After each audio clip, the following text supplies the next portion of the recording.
Well, it shouldn't come as a surprise that it's the #1 fear that people have in America today. 75% of adults have a fear or anxiety when it comes to giving public presentations. This fear stems from embarrassment, the fear of being judged, and the fear of providing a negative perception to people. It's not uncommon that a presenter will think about those things in the middle of their presentation and they get distracted. So I believe there are 4 keys that will help people overcome the dread in giving a public presentation. The 4 keys include know yourself, know your audience, know your material and how you're presenting it, and lastly, and probably most importantly, is practice. #1, know yourself. After all, nobody knows you better than you, so it makes more sense to focus on your strengths rather than your weaknesses. Not every personality is made to be a good, effective public speaker naturally. It takes work.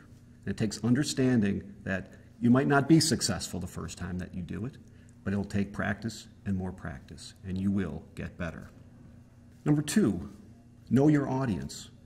This is very important because the presentation that you give to your peers or your coworkers might be different than a graduating college class or even a group of potential customers or clients or other business professionals that are interested in hearing what you have to say. Tailoring your message to the audience removes the focus from yourself. You're projecting out onto the audience. They are the most important thing, not you. 3rd, know your subject material and your presentation. This is probably the hardest part for people because when you're giving a presentation of a technical nature, you want to make sure that you're the smartest person in the room. If you don't feel that you're the smartest person in the room, all you think about is making mistakes and someone challenging you and someone judging you. So it's very important for you to understand the content of what you're presenting. And also, you need to understand how you're going to present that information. It's very important to know, am I going to be using slides? Am I going to be using a PowerPoint presentation?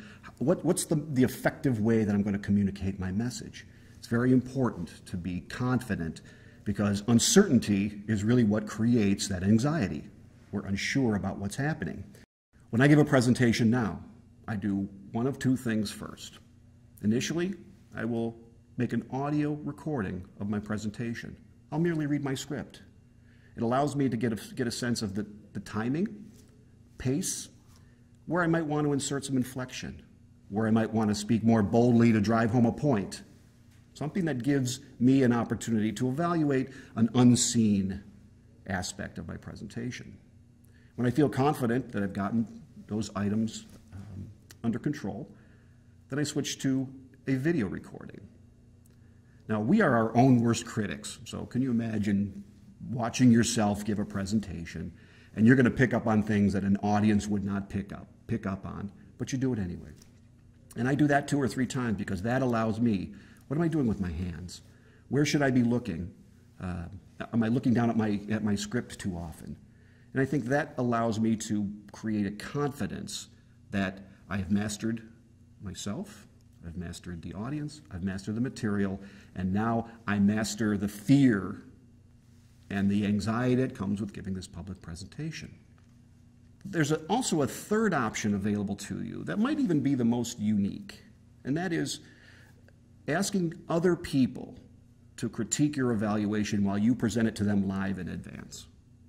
Because they're not going to focus on those things that you might focus on. The little, boy, I didn't realize I do that with my mouth, or I didn't realize I blink so much.